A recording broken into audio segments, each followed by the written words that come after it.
मेरा नाम प्रमोद है। मेरी पहली पत्नी ने मुझे धोखा दिया, तो मैंने उसे छोड़कर दूसरी शादी कर ली। दूसरी पत्नी को मेरे साथ रहना पसंद नहीं था, तो वो खुद मुझे छोड़कर चली गई। लेकिन जब मैंने तीसरी बार शादी की, तो मेरी तीसरी पत्नी मेरे साथ बहुत अच्छा व्यवहार करती थी। उसके आने से घर में सुख शांति बनी हुई थी। ऐसा इसलिए था क्योंकि मैं उसे अपनी मुट्ठी में रखता था। मैंने अपनी दोनों पत्नियों की तरह उसे ज़्यादा छूट नहीं दी थी। एक दिन अचानक मेरी तीसरी पत्नी की तबीयत खराब हो गई। मुझे पता चला कि वो गर्भवती है। लेकिन जब मेरी बात डॉक्टर से हुई, तो डॉक्टर ने मेरे सामने एक ऐसा खुलासा किया जिसे सुनकर मेरे होश ही उड़ गए। मुझे विश्वास नहीं हो रहा था कि मैंने अपनी तीसरी वाली पत्नी पर इतनी रोक टोक की, उस पर हमेशा नज़र रखी, फिर भी उसने मेरे साथ वो किया जो पहली दो पत्नियां मेरे साथ नहीं कर सकी। मुझे खुद पर शर्म महसूस होने लगी और मैंने गुस्से में आकर मजबूरन एक ऐसा कदम उठाया जिसने मुझे मेरी कहानी सुनकर आप लोगों को भी हंसी आने लगेगी, क्योंकि मेरे साथ हुआ ही कुछ ऐसा था कि मेरा विश्वास औरत जात से उठ चुका था। 17 साल पहले मैं एक लड़की दृष्टि से बहुत प्यार करता था, जो मेरी कॉलेज फ्रेंड रह चुकी थी। उसके साथ मेरी अच्छी दोस्ती थी। मैं उसे बहुत पसंद करता था। वो भी मुझसे मोहब्बत करती थी, मगर ना जाने क्यों उसका और मेरा साथ मेरी माँ को बिल्कुल भी पसंद नहीं था। मेरी माँ को दृष्टि और मेरी दोस्ती ही पसंद नहीं थी। मेरे परिवार में सिर्फ मेरी माँ थी। पिता कई सालों पहले गुजर चुके थे। कोई भाई बहन नहीं था। मैं अपनी एजुकेशन कंप्लीट करने के बाद अच्छी नौकरी करता था। ऊपर वाले का दिया मेरे पास सब कुछ था। काम के साथ साथ मुझे दोस्तों के साथ घूमना फिरना, मस्ती करना, अपनी ज़िंदगी को एंजॉय करना अच्छा लगता था, क्योंकि दृष्टि भी इसी सोच की थी।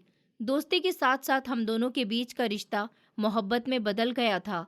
वो भी मेरे अलावा किसी और को पसंद नहीं करती थी। हमारे दोस्त कहते थे कि तुम दोनों अब जल्दी से शादी कर लो, तुम दोनों की जोड़ी एक साथ बहुत अच्छी लगती है। दृष्टि की फैमिली में सिर्फ उसके दो भाई थे और दोनों अपनी जिंदगी में बिजी थे। उनकी बहन क्या कर रही है, उन्हें कुछ नहीं पता था। इसलिए दृष्टि मेरे साथ आसानी से शादी कर सकती थी। लेकिन मेरे घर में मेरी माँ थी, जिन्हें मेरा दोस्तों के साथ घूमना फिरना तो ठीक लगता था, लेकिन लड़कियों से दोस्ती करना बिल्कुल भी पसंद नहीं था। मेरा फ्रेंड्स ग्रुप काफ़ी बड़ा था, जिसमें लड़के और लड़कियां दोनों थे। जब मैं अपने घर में कोई पार्टी रखता था और अपने फ्रेंड्स को इनवाइट करता था, तो मेरे सभी दोस्त आते थे, जिसमें लड़के भी होते थे और लड़कियां भी होती थी। मेरी माँ बहुत ही भली औरत थी। वो जब लड़कियों को देखती तो बहुत ज़्यादा भड़क जाती थी और कहती थी कि मुझे तुम्हारा लड़कियों के साथ उठना बैठना पसंद नहीं है। तुम जो चाहे करो, मगर लड़कियों को अपने दोस्त मत बनाओ। मैं माँ को समझाया करता था कि माँ, ये शहर है, गांव नहीं है, और अब मैं जवान हो चुका हूँ। आजकल के दौर में लड़के लड़कियां एक साथ इसी तरह रहते हैं। वो आपका ज़माना था जिसमें बेटियां और बहुएं मर्दों के सामने नहीं आती थी। माँ ने गुस्से से कहा, हमारा ज़माना जैसा भी था, वो बहुत अच्छा ज़माना था। हमारे ज़माने में औरत और मर्द एक दूसरे के साथ इतनी बेशर्मियां नहीं करते थे, जैसी आजकल के ज़माने के बच्चे करते हैं। तभी तो पहले के लोगों के साथ न कभी धोखा होता था और न लड़के और लड़कियां बुरी संगत में पड़ते थे। पहले का जीवन साधारण था, लेकिन लोग अपने जीवन में और अपने परिवार के साथ बहुत खुश होते थे। आज देखो, हर किसी इंसान के सर पर ढेर सारी परेशानियों का बोझ है।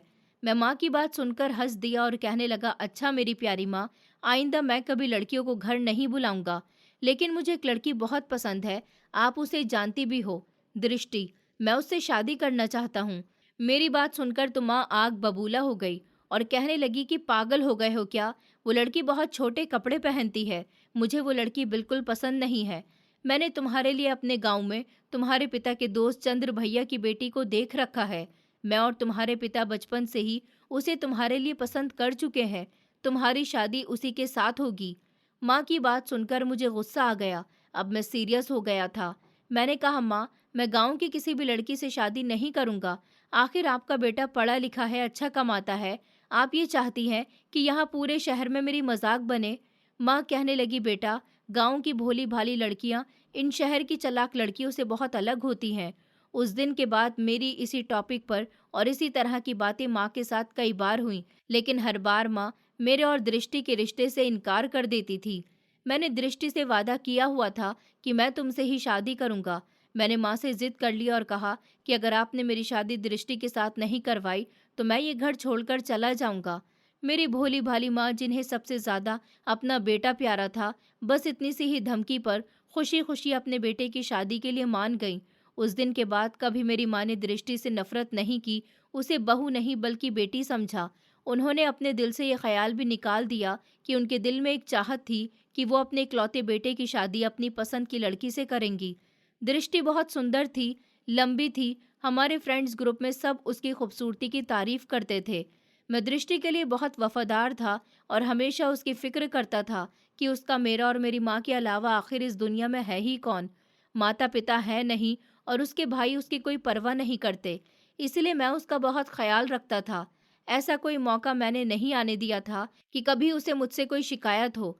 कभी मेरी माँ ने उस पर घर के काम का लोड नहीं डाला था, कभी उससे किसी चीज़ की शिकायत नहीं की थी। हालांकि मेरी माँ की और दृष्टि की सोच में ज़मीन आसमान का फ़र्क था। मैं अक्सर सोचता था कि इंसान को अगर सच्ची नीयत से कोई रिश्ता मिल जाए तो उसे संभालना उसकी जिम्मेदारी बन जाती है, और मैंने यही जिम्मेदारी अपने दिल पर ले ली थी। दृष्टि के चेहरे पर एक अजीब सी ऐसी मासूमियत थी, उसकी आंखों में खामोशी थी, जैसे उसने जिंदगी में बहुत कुछ बर्दाश्त किया हो। और शायद यही वजह थी कि मैं उसके करीब होता गया। मैं उसके हर दर्द को अपना दर्द समझता था। मैं उसके लिए छोटी छोटी खुशियां जमा करता था कि वो कभी खुद को अकेला महसूस न करे। अगर वो खामोश होती तो मैं उसे बातों में लगा लेता था। मैंने कभी उस पर कोई बोझ नहीं डाला था। मैंने हमेशा उसे इज्जत दी थी, उसे वो मुकाम दिया था जो एक पत्नी का होता है, बल्कि इससे भी बढ़कर दिया था। मतलब मैं एक तरीके से परफेक्ट पति था। आज के ज़माने में वफादार पति बहुत कम होते हैं, और अगर कोई अपनी पत्नी के साथ वफादार हो तो ये मामूली बात नहीं है। लेकिन उसने इस बात की कभी कदर ही नहीं की थी। वो मेरे साथ नॉर्मल व्यवहार रखती थी। शुरू के 1 साल तो वो मेरे साथ बिल्कुल ठीक रही थी, लेकिन उसके बाद जैसे उसकी मोहब्बत मेरे लिए सिर्फ नापतोल की रह गई थी। वो ऐसा करने लगी थी, फिर भी मुझे अच्छी लगती थी। वो मेरी दोस्त भी थी, मेरी पत्नी भी थी, इसलिए उससे मोहब्बत ज़्यादा थी और सारा कुछ हमारी ज़िंदगी में ठीक चल रहा था।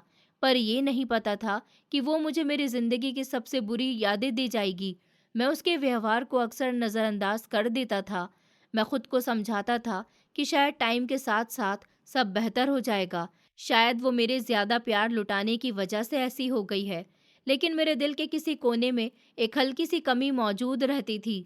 एक सवाल जो बार बार उठता था कि क्या वो भी मुझे इसी तरह मोहब्बत करती है जितनी कि मैं उससे करता हूँ। पहले तो वो मेरे लिए काफ़ी लॉयल थी, लेकिन अब मुझे लगने लगा था कि अब ये मोहब्बत एक तरफा हो गई है। मैंने फिर भी इस रिश्ते को थामे रखा और कभी हार नहीं मानी। मेरी माँ घर में रहती थी और हम दोनों के बीच होने वाले व्यवहार को अच्छी तरह से महसूस करती थी। क्योंकि दृष्टि मुझे नज़रअंदाज करने लगी थी, मैंने अपनी हर खुशी उसके नाम कर दी थी। क्योंकि मेरे लिए वो सिर्फ एक पत्नी नहीं थी, वो मेरी पूरी दुनिया थी, और मैं अपनी दुनिया को टूटने नहीं देना चाहता था। लेकिन किस्मत के अंदर क्या लिखा था, ये मुझे उस समय तक नहीं पता था, और यही अनजानापन एक दिन मेरी जिंदगी का सबसे बड़ा सदमा बनने वाला था। एक दिन अचानक माँ की बहुत तबीयत खराब हो गई। उनका इलाज पास के ही डॉक्टर से चल रहा था, लेकिन अब उनके घुटनों का दर्द इतना ज़्यादा बढ़ गया था कि मुझे उनको ट्रीटमेंट के लिए दूसरे शहर के बड़े डॉक्टर के यहाँ ले जाना पड़ गया। उसी शहर में मेरे मामा जी का भी घर था। जब हम डॉक्टर के पास पहुँचे और उन्होंने माँ का चेकअप किया तो बताया कि आपकी माँ के घुटनों पर थेरेपी होनी है, जो लगातार 3 दिन तक करनी पड़ेगी। 3 दिन आप लोगों को यहीं रुकना पड़ेगा। ये सुनकर मैं परेशान हो गया था, क्योंकि दृष्टि घर पर अकेली थी, माँ का इलाज भी ज़रूरी था। मैं क्या करूँ? मेरी कुछ समझ ही नहीं आ रहा था। और जब मैंने दिमाग लगाया तो मुझे याद आया कि 3 दिन गुजरने के बाद तो दृष्टि का बर्थडे भी आ रहा है। मैंने अपने दिमाग में प्लान बनाया और दृष्टि को कॉल करके कह दिया कि माँ की थेरेपी होनी है, जिसके लिए हम दोनों यहाँ 2 दिन के लिए रुक रहे हैं। तुम 2 घंटे बाद की ट्रेन से यहाँ आ जाओ। यहाँ मेरे मामा जी का घर है, मैं तुम्हें वहाँ छोड़ दूंगा। वहाँ तुम्हें किसी तरह की कोई प्रॉब्लम नहीं होगी और मैं भी तुम्हारा ख्याल रख सकूंगा। उसने कहा कि ओह नो, लेकिन मैं वहाँ तुम्हारे मामा जी के घर रहूंगी, मुझे अच्छा नहीं लगेगा। मैंने कहा, मैं तुम्हें वहाँ घर पर अकेला भी तो नहीं छोड़ सकता ना। उसकी आवाज़ में एक अजीब सी घबराहट थी, या फिर कुछ और था जो उस समय मैं समझ नहीं सका था। मैंने उसे तसल्ली दी कि तुम यहाँ आराम से आ सकती हो। मैं जानता हूँ कि तुम कई बार काफ़ी दूर तक ट्रैवल कर चुकी हो। तुम यहाँ आ जाओगी तो मेरे मामा जी के यहाँ तुम्हें कोई परेशानी नहीं होगी। बस 3 दिन की ही तो बात है, वक्त गुजर जाएगा। उसने कुछ देर खामोश रहने के बाद कहा कि नहीं, मैं वहाँ नहीं आ रही, मुझे उनसे शर्म लगेगी। लेकिन मैं एक काम करती हूँ, मैं घर पर ही हमारी ऋतु छवि को 3 दिन के लिए बुला लेती हूँ। वो मेरे साथ यहाँ घर पर होंगी, तो मुझे अकेले डर भी नहीं लगेगा। मैंने कहा कि ये तो बहुत अच्छा आइडिया है। ऋतु और छवि मेरी और दृष्टि की फ्रेंड्स थीं। दृष्टि की तरफ से मैं बेफिक्र हो गया था। पहला दिन गुजरा, दूसरा दिन भी गुजर गया। इस बीच दृष्टि लगातार मेरे कांटेक्ट में रही। मैं उसके हालचाल पूछता रहा। दूसरे दिन की रात को लगभग 8 बजे के समय डॉक्टर ने कहा कि इनकी थेरेपी पूरी हो चुकी है। अगर आप चाहें तो कल तक के लिए रख सकते हैं और ना चाहें तो आप अपने घर भी जा सकते हैं। माँ ने कहा, बेटा, मुझे घर पर ही लेकर चलो, यहाँ मेरा दिल नहीं लग रहा। मैंने सोचा चलो अच्छी बात है, अब घर चलते हैं। मैंने ये बात दृष्टि को बताने के लिए अपनी जेब से मोबाइल निकाला ही था। फिर मेरे दिमाग में ख्याल आया कि कल उसका बर्थडे है, तो क्यों ना मैं उसके लिए एक सरप्राइज प्लान करूं। मैंने सोचा क्यों ना उसे खुशी दी जाए, क्यों ना उसे एक ऐसा लम्हा दिया जाए जो वो कभी ना भूले। वो अचानक मुझे और माँ को घर पर देखकर खुश हो जाएगी। मैं रास्ते से उसके लिए प्रेजेंट लेता हुआ चला जाऊंगा। मैं जानता था कि मैं उसे अचानक सरप्राइज दूंगा तो वो खुश हो जाएगी। मेरा दिल भी खुश हो गया था। अपने शहर पहुंचते ही मैंने उसके लिए उसकी पसंद का प्रेजेंट ले लिया था और सोचा था कि उसे सरप्राइज देने के बाद हम बाहर खाना खाने के लिए जाएंगे। वैसे भी हम 11 बजे तक अपने घर के दरवाजे पर पहुंच चुके थे। मैंने जैसे ही दरवाज़ा बजाया तो अंदर से कोई जवाब नहीं आया। माँ कहने लगी, बेटा, हो सकता है बहू सो गई हो। मैंने फिर से दरवाज़ा बजाया, लेकिन फिर खामोशी रही। मेरे दिल में अजीब सी हलचल पैदा हो गई, लेकिन मैंने खुद को संभाला। मेरे पास एक और चाबी थी। मैंने चाबी निकाली और दरवाज़ा खोल लिया। जैसे ही मैं और माँ अंदर दाखिल हुए तो घर का माहौल ही बदला हुआ महसूस हुआ। एक अजीब सी खामोशी जो मामूली दिनों में नहीं होती थी। फिर अचानक मेरे कानों में कुछ ऐसी आवाज़ पड़ी जिसे सुनकर मेरा पूरा शरीर सुन पड़ गया। ये ऐसी आवाज़ें थी जो किसी भी मर्द के लिए पहचानना मुश्किल नहीं होती। मैंने माँ को सोफे पर बैठा दिया। मेरा दिल ज़ोर ज़ोर से धड़कने लगा और मैं खुद धीरे धीरे कदमों से बेडरूम की तरफ बढ़ा। हर कदम मेरे लिए भारी हो चुका था। दरवाजे के करीब पहुंचकर मैंने एक लम्हे के लिए आंखें बंद कर ली, जैसे मैं हकीकत से भागना चाहता हूँ। लेकिन फिर मैंने दरवाज़ा खोला और जो नज़ारा मेरे सामने था उसने मुझे अंदर से तोड़ कर रख दिया था। मेरे अपने ही बिस्तर पर वो बैठी हुई थी और उसके साथ एक लड़का भी मौजूद था। दोनों एक दूसरे के इतने करीब बैठे हुए थे जैसे मैं इस घर में कभी था ही नहीं, जैसे मेरी कोई हैसियत ही नहीं हो। उस लम्हे मुझे ऐसा लगा जैसे मेरी सांसें रुक गई हों, मेरी आत्मा शरीर से निकल गई हो। मेरी आंखों के सामने अंधेरा छा गया। मैं कुछ नहीं कह सका, कुछ नहीं सुन सका, बस सब कुछ देखता रहा। मुझे दरवाजे पर हैरान खड़ा देखकर दृष्टि उससे अलग हुई और वो लड़का जल्दी से अपनी हालत ठीक करके घर से बाहर निकल गया। मेरी माँ भी उसे देख चुकी थी और सब समझ गई थी। दृष्टि जैसे ही अपनी बात कहने के लिए मेरी तरफ बढ़ी तो मैं भी घर से बाहर निकल आया। मैंने उसकी कोई बात नहीं सुनी। मेरे कदम लड़खड़ा रहे थे। मेरे हाथों में जो अपनी पत्नी के लिए गिफ्ट था वो कब जमीन पर गिर गया मुझे पता ही नहीं चला। मैं सड़क पर चल रहा था, लेकिन मुझे कुछ दिखाई नहीं दे रहा था। मेरे कानों में वही आवाज़ें गूंज रही थी। मेरे दिल में एक ही सवाल था कि क्यों मेरे साथ ऐसा हुआ। मैं सोचता रहा कि अगर मैंने उसके साथ बुरा किया होता, अगर मैंने उस पर हाथ उठाया होता, अगर मैंने उसे नज़रअंदाज किया होता, अगर हमारी शादी को कई साल गुजर चुके होते और उसके दिल में मेरे लिए नफ़रत भर चुकी होती, तो शायद मैं इस दर्द को किसी हद तक समझ लेता। लेकिन यहाँ तो सब कुछ बिल्कुल अलग था।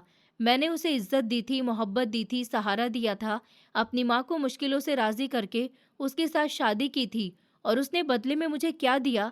मैं सड़क के किनारे पर बैठ गया। मेरे हाथ खाली थे और मेरा दिल भी खाली हो चुका था। वो गिफ्ट जो मैं उसके लिए लाया था, वो अब कहीं पीछे रह गया था। अब मेरे अंदर कुछ नहीं बचा था, न उम्मीद, न खुशी, न सुकून। बस एक टूटा हुआ इंसान था जो अपनी ही ज़िंदगी के मलबे पर बैठा हुआ था। और तब मुझे ऐसा लगा मेरी ज़िंदगी से फूल निकल गए थे और सिर्फ कांटे ही कांटे रह गए थे। मैं घर आया तो वो दरवाजे पर खड़ी हुई थी। उसका चेहरा पीला था और आंखें सूजी हुई थी, जैसे लगातार रो रही हो। जैसे ही उसने मुझे देखा वो मेरे करीब आ गई और रोते हुए कहने लगी कि मुझे माफ़ कर दो प्रमोद, मुझसे बहुत बड़ी गलती हो गई।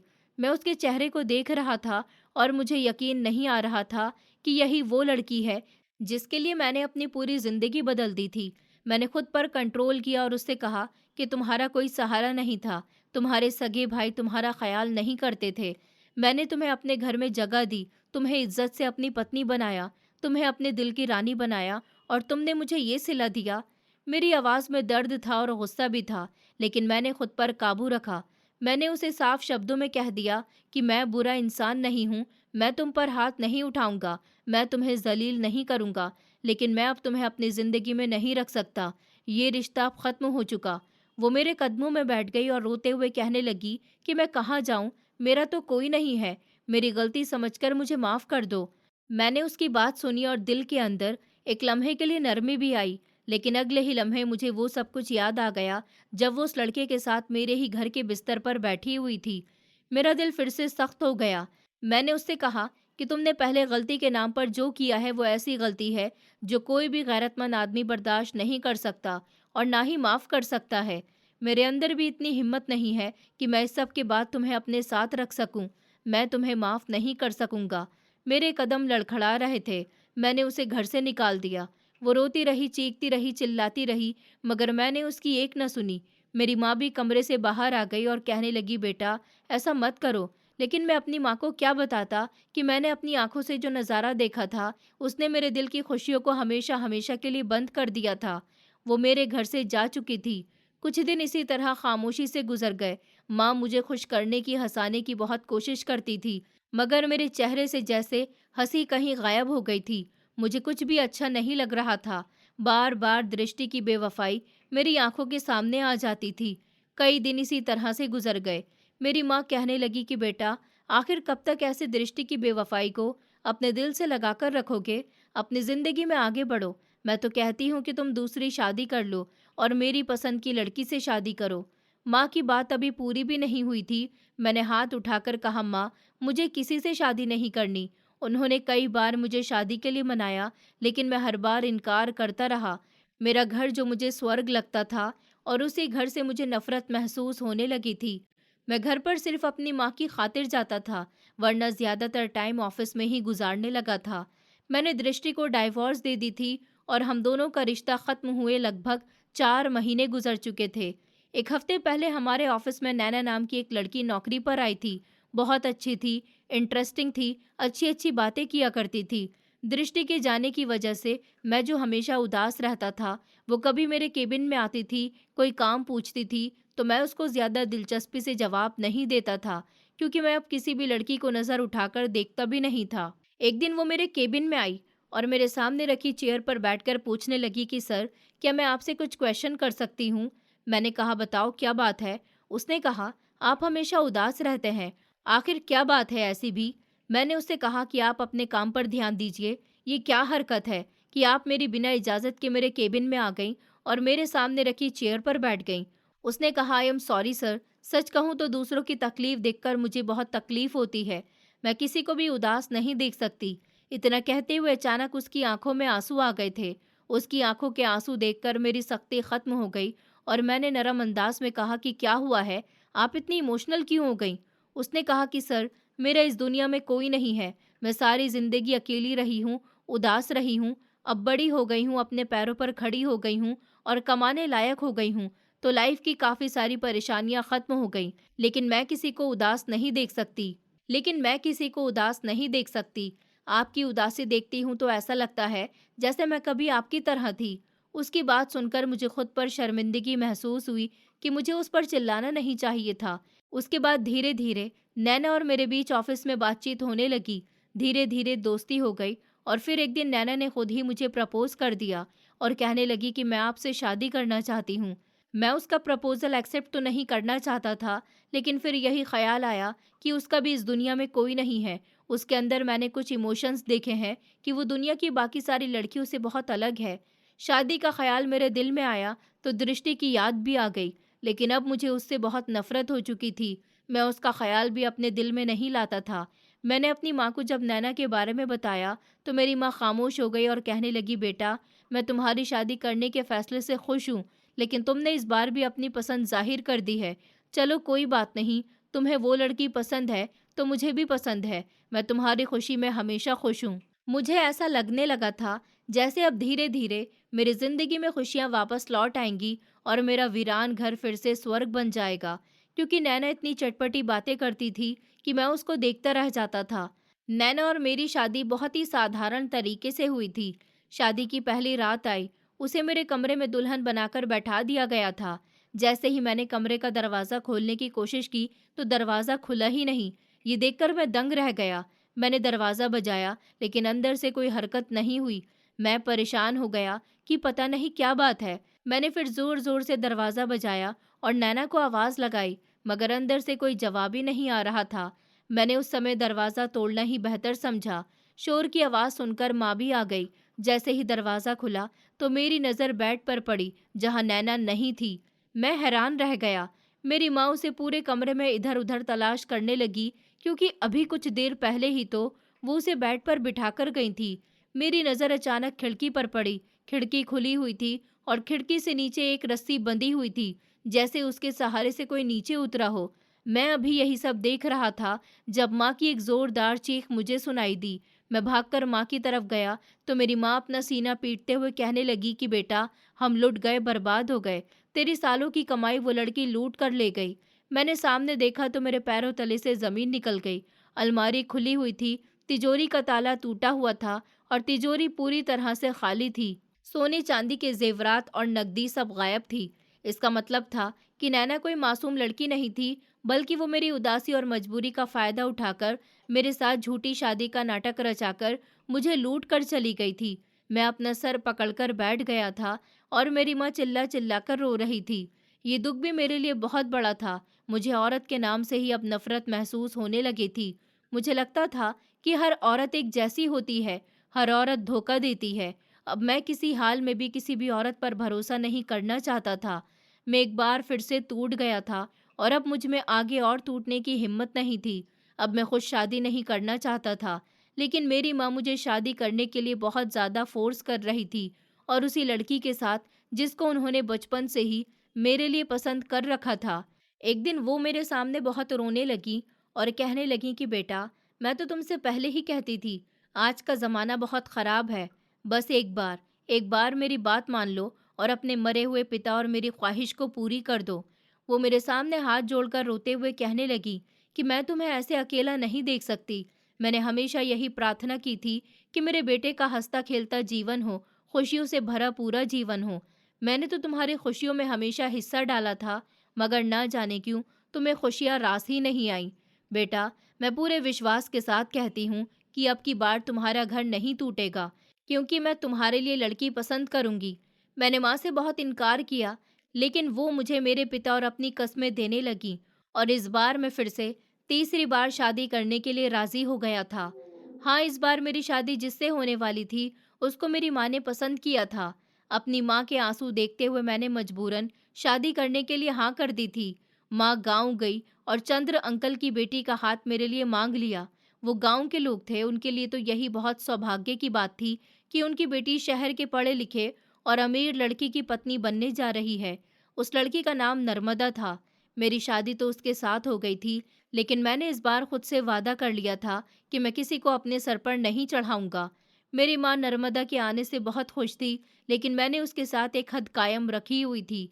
मेरे दिल में एक डर बैठ चुका था कि अगर मैंने इसे भी वैसे ही चाहा जैसे पहले दो लड़कियों को चाह चुका हूँ, तो शायद अंजाम अभी भी वैसा ही होगा।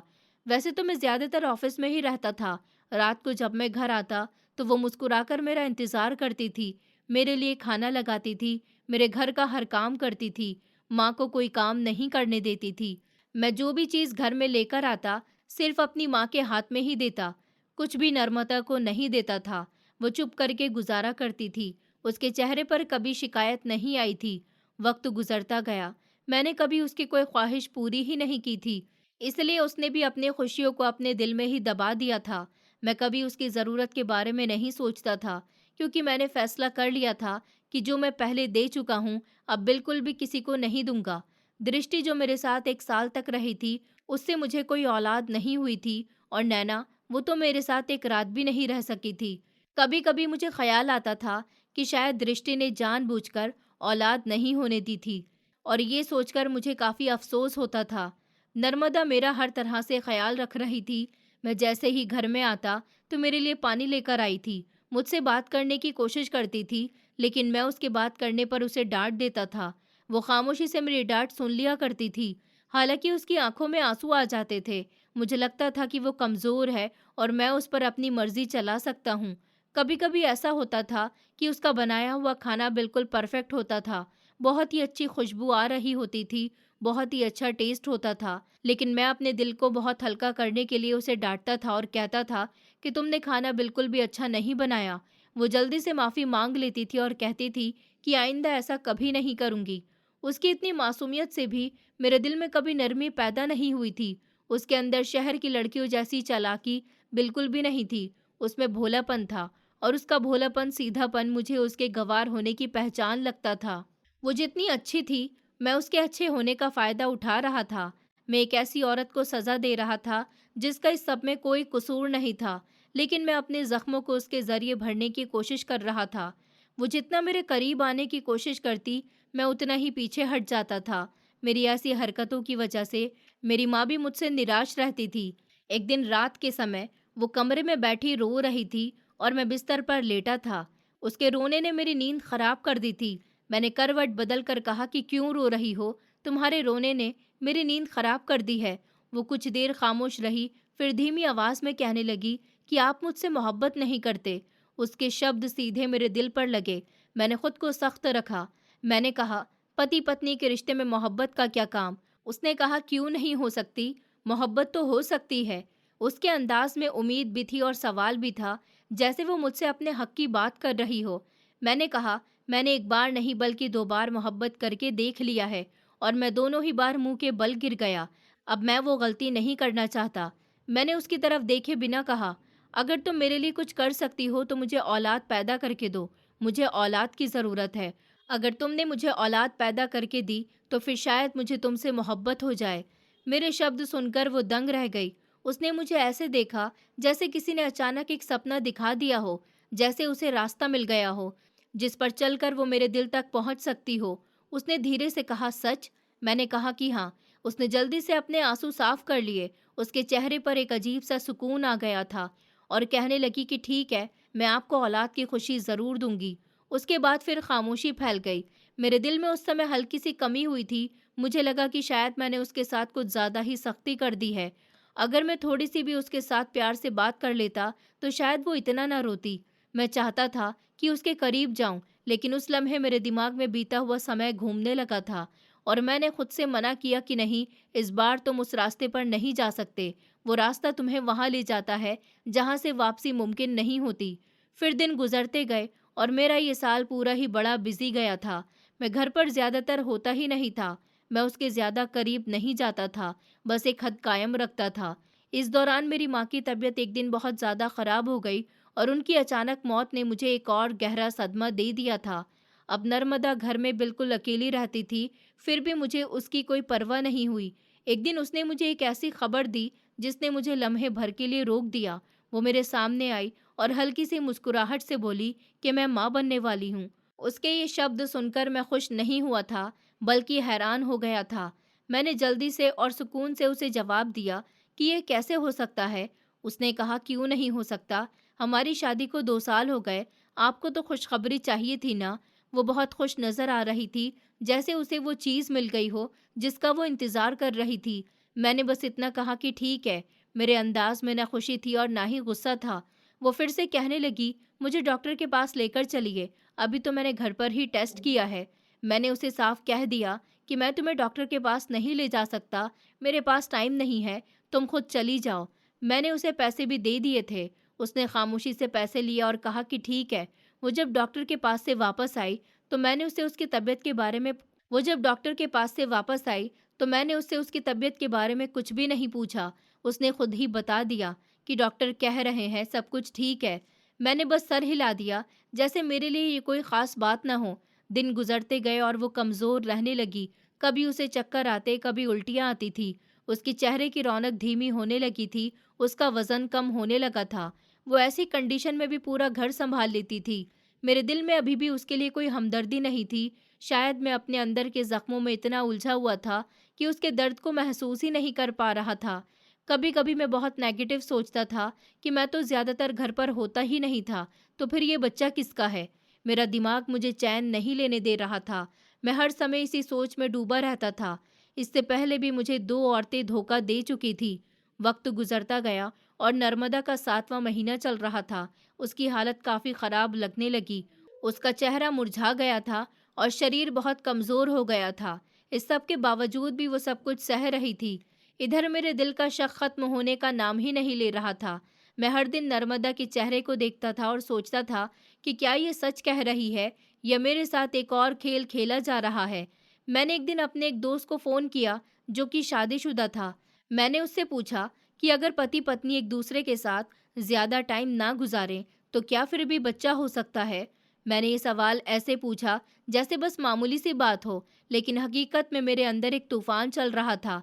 उसने हल्की सी हंसी के साथ कहा, हमारे साथ तो ऐसा कभी नहीं हुआ। हमने तो एक दूसरे के साथ काफ़ी वक्त गुजारा है, फिर कहीं जाकर पहला बच्चा हुआ है। हम तो काफ़ी परेशान भी रहे थे। डॉक्टर कहते थे कि आजकल ऐसा ही होता है, देर से बच्चे हो रहे हैं। उसकी बातें सुनकर मेरे दिल को सुकून मिलने के बजाय और बेचैनी मिल गई थी। उसने जो कुछ कहा था वो उसका अपनी ज़िंदगी का एक्सपीरियंस था, लेकिन मेरे लिए वो बात एक और शक बन गई थी।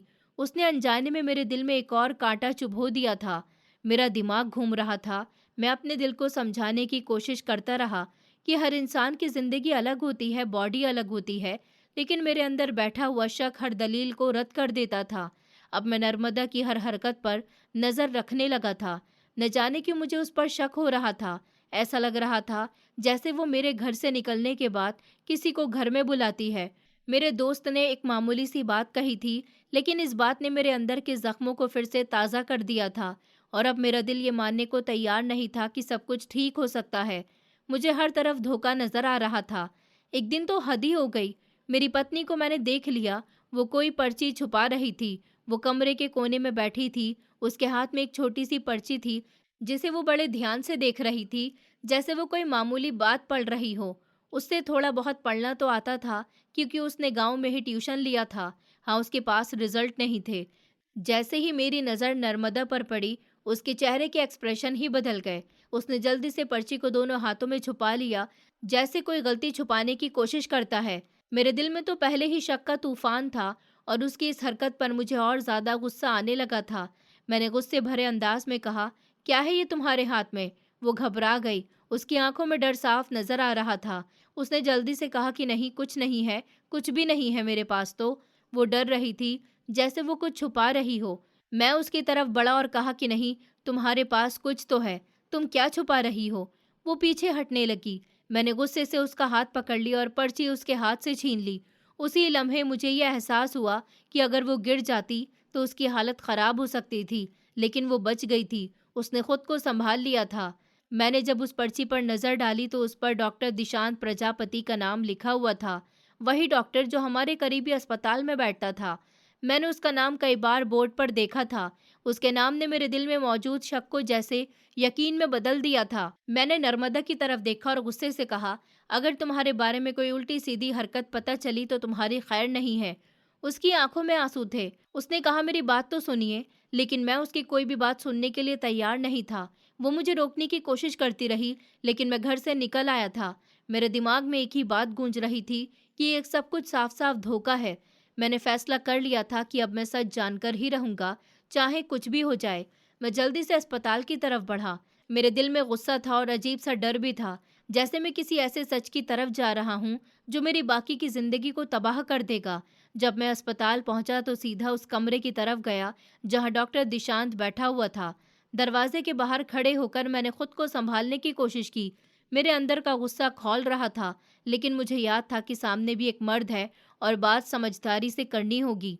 मैं सीधा अंदर गया और डॉक्टर से बोला, मुझे आपसे कुछ बात करनी है।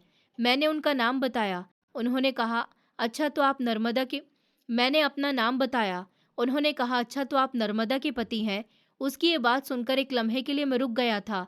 मैंने उससे कहा कि हाँ, मैं उसी का पति हूँ और उसी के बारे में बात करने आया हूँ। डॉक्टर ने ध्यान से मुझे देखा, फिर उसने कहा, तो आपने आने में इतनी देर क्यों कर दी? मुझे भी आपसे एक ज़रूरी बात करनी थी। मैं उसके सामने जाकर खड़ा हो गया और अपने गुस्से पर कंट्रोल किया और हल्का सा मुस्कुराकर बोला, जी, क्या ज़रूरी बात करनी है? उसने कहा, मिस्टर प्रमोद, आप इतने गुस्से में क्यों हैं? पहले तो आप आराम से बात कीजिए। मैंने उसकी आंखों में देखकर गुस्से से कहा कि बताइए क्या बात है? मेरी पत्नी तो माँ बनने वाली है और ये केस तो किसी लेडी डॉक्टर का है। मेरे अंदाज में शक था। डॉक्टर ने सुकून से मेरी तरफ देखा और कहा, केस तो लेडी डॉक्टर का ही था और अभी भी उनका ही है, लेकिन मैं एक सर्जन हूँ और मेरी भी ज़रूरत पड़ेगी, क्योंकि आपकी पत्नी का ऑपरेशन करना पड़ेगा। उसकी बात सुनकर मैं एकदम भड़क गया था। मैंने कहा कि हाँ, तुम डॉक्टर लोग पैसे बनाने के चक्कर में मरीज का ऑपरेशन ही कर देते हो। वो जवान है, उसकी नॉर्मल डिलीवरी क्यों नहीं हो सकती? डॉक्टर ने मेरी बात सुनकर सुकून भरे अंदाज में कहा कि आप घर से लड़कर आए हैं, तभी तो इस तरह बात कर रहे हैं। हम बेवजह किसी का ऑपरेशन नहीं करते। बात ऐसी है कि आपकी पत्नी को हमने पहले भी समझाया था कि वो ये प्रेगनेंसी कैरी ना करे, क्योंकि उनकी हालत बड़ी ख़राब है और अगर उन्होंने बच्चे को जन्म दिया तो वो इस दुनिया में भी नहीं रहेंगी। डॉक्टर की कही बात सुनकर तो मेरे शरीर पर जैसे बिजली गिर पड़ी थी। मैं सीधा होकर बैठ गया था। मेरी आंखें उसके चेहरे पर जम गई थी। मैंने कहा, क्या मतलब है आपका? ये क्या कह रहे हैं आप? डॉक्टर ने गहरी सांस ली और डिटेल से बात बताई। उन्होंने कहा कि आपकी पत्नी बहुत कमज़ोर है। हर औरत की बॉडी बच्चा पैदा करने के लिए तैयार नहीं होती। उनके साथ भी यही प्रॉब्लम है। उनकी बॉडी में इतनी ताकत नहीं है कि वो इस प्रेगनेंसी को बर्दाश्त कर सके। मेरे दिल की धड़कनें तेज़ हो गईं। मैं खामोश होकर उसकी बात सुनता रहा, जैसे मेरे अंदर की रुकी हुई आवाज़ बंद हो गई हो। वो कहने लगा कि आपकी पत्नी इस बच्चे से बहुत खुश है, वही प्रेगनेंसी रखना चाहती हैं। हमने उनको बार-बार समझाया था कि इस तरह उनकी जान को खतरा होगा, लेकिन उन्होंने हमारी एक नहीं सुनी। मैंने हैरानी से पूछा, फिर उसने ऐसा क्यों किया? डॉक्टर ने मेरी तरफ देखा और कहा, आपकी पत्नी ने हमें बताया था कि उनके पति को बच्चे बहुत पसंद है और अगर बच्चे नहीं हुए तो उनका रिश्ता नहीं चलेगा, इसलिए वो ये खतरा मोल ले रही है। उन्होंने हमें कसम दी है कि हम आपको ये बात ना बताएं। ये बात सुनकर मेरे अंदर जैसे कुछ टूट गया था। मेरे हाथ कांपने लगे थे। मेरे दिमाग में आवाज़ें गूंजने लगी थी। जब मैंने उससे कहा था कि मुझे औलाद चाहिए, तब शायद मैं तुमसे मोहब्बत करूँगा। डॉक्टर की आवाज़ अभी भी जारी थी। वो कह रहा था कि उनकी कंडीशन काफ़ी ख़राब हो गई है। वैसे तो उनका 7वां महीना ख़त्म होने के करीब है, लेकिन हमें लग रहा है कि किसी भी समय उनकी हालत बिगड़ सकती है और उनकी जान बचाने के लिए हमें पूरी टीम को तैयार रखना होगा।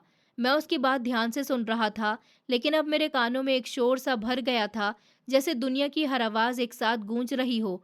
वो कहने लगा, इसीलिए आपसे हम कांटेक्ट करना चाहते थे, ताकि आपको हकीकत पता हो और हम मिलकर कोई डिसीजन ले सके। अच्छा हुआ कि आप खुद ही आ गए। मैंने बड़ी मुश्किल से अपने शब्दों को संभाला था और कहा था कि क्या मेरे बच्चे की जान को भी खतरा है? डॉक्टर ने कहा कि नहीं, बच्चे की जान को तो कोई ख़ास बड़ा खतरा नहीं है, वो सेहतमंद है। अगर इस समय भी डिलीवरी हो जाती है, तो 1 महीना निगरानी में रखने के बाद वो ठीक हो जाएगा। असली खतरा तो आपकी पत्नी की जान को है। ये सुनकर मेरा सर झुक गया था। ऐसा लगा जैसे किसी ने मेरे सीने पर भारी पत्थर रख दिया हो। मैंने सीरियस होकर धीरे से कहा कि अब क्या करें? डॉक्टर ने कहा कि काफ़ी देर हो चुकी है। हमने उन्हें शुरू में ही कहा था कि ये प्रेगनेंसी ख़त्म करवा लीजिए और बाद में जब आपकी सेहत बेहतर हो जाए तो दोबारा कोशिश कर लीजिएगा। लेकिन वो नहीं मानी। अब हम सिर्फ प्रार्थना कर सकते हैं और पूरी कोशिश करेंगे उन्हें बचा सकें। मैंने बेबसी से कहा कि जो भी ज़रूरी है वो कीजिए, जितने भी पैसे लगते हैं लगाइए, मेरी पत्नी और मेरे बच्चे को बचा लीजिए डॉक्टर साहब। डॉक्टर ने सर को हिलाते हुए कहा, हम भी यही कोशिश करेंगे। मैं कुर्सी से उठा तो मेरे कदम बोझल हो चुके थे। मैं कोई और ही इंसान बन गया था। मैं जब अस्पताल से निकला तो मेरी सोच बदल चुकी थी। मेरा दिल मेरे खिलाफ गवाही दे रहा था। मुझे अपने हर शब्द पर गुस्सा आ रहा था। हर वो शब्द जो मैंने नर्मदा से कहे थे, वो मेरे कानों में गूंज रहे थे। मैंने उस पर दबाव डाला था। मैंने उसे शर्त दी थी। मैंने उसे मोहब्बत के बदले औलाद का सौदा पेश किया था। वो बेचारी सौदे को सच समझ बैठी थी। वो अपने पति की मोहब्बत के लिए अपनी जान की बाजी लगा बैठी थी। मुझे याद आ रहा था कि वो कैसे खामोशी से सब कुछ बर्दाश्त करती थी, कैसे वो मेरी डांट सुनकर भी मुस्कुरा देती थी, कैसे वो मेरे हर हाल में मेरे लिए खड़ी रहती थी। और मैंने उसके साथ क्या किया? मैंने उसे अकेला छोड़ दिया। मैंने उसका ख्याल नहीं रखा, उसकी बीमारी को नज़रअंदाज किया। मैंने उसकी तकलीफ़ को नहीं समझा और अंदर ही अंदर अपनी जान की कीमत पर मेरे लिए वो औलाद की खुशी को तैयार कर रही थी। मैंने अपना सर हाथों में पकड़ लिया। मुझे ऐसा लग रहा था कि मैं खुद ही अपने गुनाहों के तले दब गया हूँ। अब मुझे अपने ऊपर और भी गुस्सा आ रहा था और बहुत ज़्यादा पछतावा हो रहा था, एहसास हो रहा था और अपनी माँ की कही हुई एक-एक बात याद आ रही थी। मैंने अपनी पसंद से 2 लड़कियों से शादी की थी और दोनों ही मुझे धोखा देकर चली गई थी। नर्मदा मेरी माँ की मेरी बचपन से ही पसंद थी। मैं हमेशा अपनी माँ की पसंद को इनकार करता रहा। माँ अपने बच्चों का हमेशा भला सोचती है। इस बात का एहसास मुझे आज बहुत शिद्दत से हो रहा था। मैंने सोचा, मैं घर जाकर नर्मदा से माफ़ी मांग लूँगा, मैं बदल जाऊँगा। अब मैं उसे वही इज़्ज़त और प्यार दूँगा जिसकी वो हकदार है। लेकिन मैं जब घर से निकला था, तो मेरे अंदर गुस्सा था और शायद इस लम्हे उसके शरीर ने वो दबाव बर्दाश्त नहीं किया। मैं जैसे ही घर वापस पहुँचा, तो वो ज़मीन पर बेहोश पड़ी हुई थी। ये देखकर मेरे पैरों तले से ज़मीन निकल गई। उसका चेहरा पीला था और आँखें बंद थीं। एक लम्हे के लिए मुझे समझ ही नहीं आया कि क्या हो गया। मैं भागकर उसके पास गया, उसे हल्का सा पुकारा, लेकिन वो कोई जवाब नहीं दे रही थी। मेरे हाथ पैर कांपने लगे। मैंने जल्दी से उसे उठाया और गाड़ी में डालकर अस्पताल ले गया। मेरे दिमाग में सिर्फ एक ही बात चल रही थी कि बस किसी भी तरह नर्मदा को होश आ जाए, वो ठीक हो जाए। मैं खुद को कोस रहा था, मैंने ही उसे इस हाल तक पहुंचाया है। अस्पताल पहुंचने के बाद डॉक्टर ने उसे इमरजेंसी में एडमिट कर लिया था। कुछ देर बाद ही डॉक्टर ने सीरियस होकर कहा कि इनका ब्लड प्रेशर हाई होना तो ऐसी कंडीशन में बहुत खतरनाक है। हमें तो लगा था कि 10-15 दिन और मिल जाएंगे, लेकिन अब ये केस ज़्यादा मुश्किल हो गया है, क्योंकि अब तो इनका टाइम शुरू हो गया है। मेरी आंखों के सामने अंधेरा छाने लगा। मुझे अपनी सांस भारी होने लगी। वो अंदर थी और मुझे कुछ खबर नहीं थी। उसको होश नहीं आ रहा था, क्योंकि उसने बहुत ज़्यादा टेंशन ले ली थी और ये भी मेरी ही वजह से हुआ था। यह हकीकत मेरे दिल में कांटे की तरह चुभ रही थी। डॉक्टर ने जल्दी से ऑपरेशन थिएटर की तैयारी शुरू कर दी। हर तरफ भाग दौड़ थी। मुझे बाहर वेटिंग रूम में बैठा दिया गया। मैं एक कुर्सी पर बैठा था, लेकिन मेरे अंदर सुकून नाम की कोई चीज़ नहीं थी। नज़रें बार बार दरवाजे की तरफ उठ रही थी। 1 मिनट सालों की तरह लग रहा था। वक्त गुजरता रहा और ऑपरेशन जारी था। वैसे तो ऑपरेशन आधे घंटे या 20 मिनट में पूरा हो जाता है, लेकिन इस बार 2 घंटे गुजर चुके थे और अभी तक कोई खबर नहीं आ रही थी। मेरे दिल की धड़कनें तेज होती जा रही थी। मैं बार बार अपने हाथों को जोड़ रहा था, आंखें बंद करके प्रार्थना करता रहा, छत को देखता रहा। फिर अचानक एक आवाज़ आई, बच्चे के रोने की आवाज़। नर्स बाहर आई और बोली कि आपका बच्चा सही सलामत है, इसकी हालत ठीक है। मेरे शरीर में एक लम्हे के लिए सुकून की लहर दौड़ गई थी, लेकिन वो सुकून अभी पूरा नहीं हुआ था, क्योंकि मेरी पत्नी अभी भी अंदर थी, जिसकी अभी तक मुझे कोई खबर नहीं मिल रही थी। वक्त रुक सा गया था और हर लम्हा भारी लग रहा था। मैं बार बार खुद से कह रहा था कि ये सब मेरी वजह से हुआ है। मैंने उसके साथ बहुत बुरा किया। मैंने उसे अकेला छोड़ दिया। मैंने उसे डरा धमका कर रखा। मैंने उसे मोहब्बत के बदले शर्त दी और वो बेचारी इस शर्त को पूरा करने के लिए अपनी जान तक दांव पर लगा बैठी। मेरी आंखों में लगातार आंसू थे। मैं बार बार कह रहा था कि है ऊपर वाले, बस एक बार मेरी नर्मदा को बचा लो। मैं उसे कभी भी दुख नहीं दूंगा। मैं उसे अपनी ज़िंदगी से ज़्यादा प्यार से रखूंगा। मैं उसे इतना खुश रखूंगा कि उसकी आंख में कभी आंसू नहीं आएंगे। मेरी हालत ऐसी हो चुकी थी कि मैं किसी की भी परवाह नहीं कर रहा था। मैं बस एक ही चीज़ मांग रहा था, मेरी पत्नी, मेरी नर्मदा। और मैं इसी कंडीशन में वेटिंग रूम में बैठा था। मेरा बेटा तो ठीक था, लेकिन मेरी पत्नी, उसका मामला बहुत ही ख़राब हो चुका था। उसको जल्दी से आईसीयू में शिफ्ट कर दिया गया। डॉक्टर ने बताया कि उसको 10 बोतलें खून की लग चुकी हैं। उसका शरीर बहुत कमज़ोर हो चुका था। हर लम्हा उसकी हालत नाजुक थी। मैं बस यही प्रार्थना कर रहा था कि अगर मुझे अपनी सारी दौलत भी देनी पड़े, तो मैं दे दूँगा। मैं कुछ नहीं चाहता, बस उसकी ज़िंदगी चाहता हूँ। डॉक्टर ने बताया कि अगले 48 घंटे बहुत ही ख़तरनाक हैं। सिर्फ प्रार्थना कीजिए। मैं बार बार दरवाजे के बाहर खड़ा रहता, कभी बैठ जाता, कभी उठ जाता। मुझे अपने शरीर का होश भी नहीं था। फिर धीरे धीरे एक चमत्कार हुआ। उसकी हालत में थोड़ा सा बदलाव आने लगा था। वो होश में आ गई थी। डॉक्टर ने कहा था कि खतरा अभी टला नहीं है, लेकिन अब उम्मीद है। मैंने पहली बार सुकून का सांस लिया था, लेकिन वो सुकून अभी पूरा नहीं हुआ था, क्योंकि अभी भी वो पूरी तरह से ठीक नहीं थी। इसके बाद लगभग 1 महीना अस्पताल में रहना, बच्चे को भी इंक्यूबेटर में रखा गया था, वो भी 1 महीना निगरानी में रहा। इस पूरे महीने में मेरी ज़िंदगी सिर्फ अस्पताल के चक्कर लगाने में गुजर गई थी। फिर आखिरकार वो दिन आया जब मेरी पत्नी घर वापस आई। उसकी हालत पहले जैसी नहीं थी, वो कमज़ोर थी, लेकिन जिंदा थी। बच्चा भी ठीक हो गया था। घर में दोबारा ज़िंदगी लौट आई थी, लेकिन इस सब के बाद भी मैं हर लम्हा सुकून का सांस लेता था। मेरा बेटा ठीक है और मेरी पत्नी भी जिंदा है।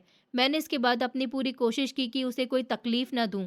मैंने उसका इतना ख्याल रखा कि वो खुद भी हैरान रह गई। वो कहती थी कि तुम बदल गए हो और मैं खामोश रहता था, क्योंकि मुझे पता था कि मैं बदल नहीं रहा, बस अपने गुनाहों का पश्चाताप कर रहा हूँ।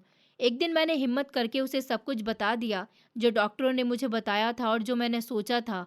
उसने मेरी बात सुनकर कहा कि आप मुझे पहले दिन बता देते। मैंने उसे देखा और कहा कि तुम मेरी खुशी के लिए इसलिए अपनी जान पर खेल गई हो। ये बात मैं कभी नहीं भूल सकता। मैंने उससे कहा कि सच कहते हैं, आदमी को वफादार औरत एक ही बार मिलती है, और तुम मेरी जिंदगी की इकलौती वफादार औरत हो। मैं तुम्हें कभी अकेला नहीं छोड़ूंगा। उस दिन के बाद मेरी जिंदगी का अंदाज बदल गया था। मैंने उसके साथ इस रिश्ते को नई मोहब्बत के साथ, इज्जत के साथ पूरा किया। आज इस बात को 10 साल गुजर चुके हैं। मेरा बेटा भी बहुत बड़ा हो गया। घर में रौनक रहती है। मेरी पत्नी भी अब बिल्कुल ठीक है। ऊपर वाले की कृपा हम पर बनी हुई है कि हर चीज़ ठीक है। लेकिन इन दिनों की याद आज भी मेरे दिल में जिंदा है, जब मुझे लगा था कि मेरी सारी जिंदगी बर्बाद होने वाली है। उन दिनों ने मुझे ये सिखाया है कि हर इंसान बुरा नहीं होता, और हर इंसान भरोसा करने वाला गलत नहीं होता। असली गलती तो भरोसा तोड़ने वाले की होती है। इसलिए भरोसा करना चाहिए, लेकिन समझ के साथ, और दिल में ये बात भी होनी चाहिए कि माफ़ी और नरमी इंसान को अंदर से मजबूत बना देती है। और मैंने एक और चीज़ भी सीखी है कि हम ऊपर वाले से अपने लिए माफ़ी मांगते हैं, लेकिन दूसरों को माफ़ नहीं करते। हालांकि माफ़ करना ही असली सुकून है। मेरे दिल में दृष्टि और नैना के लिए जो भी था, वो मैंने धीरे धीरे अपने दिल से निकाल दिया था, ये सोचकर कि जो होना था हो गया। अब नफरत के साथ जिंदगी नहीं गुजारनी। आखिर में यही समझ आया कि जिंदगी में सुकून सिर्फ तब मिलता है जब इंसान दिल को साफ कर ले और ऊपर वाले पर भरोसा रखे। दोस्तों, उम्मीद करती हूँ आपको हमारी कहानी पसंद आई होगी। कहानी पसंद आई है तो वीडियो को लाइक करें, चैनल पर नए हैं तो चैनल को सब्सक्राइब करें, और हाँ, नोटिफिकेशन बेल को ज़रूर दबाएं ताकि अगली अपडेट सबसे पहले आपको मिले।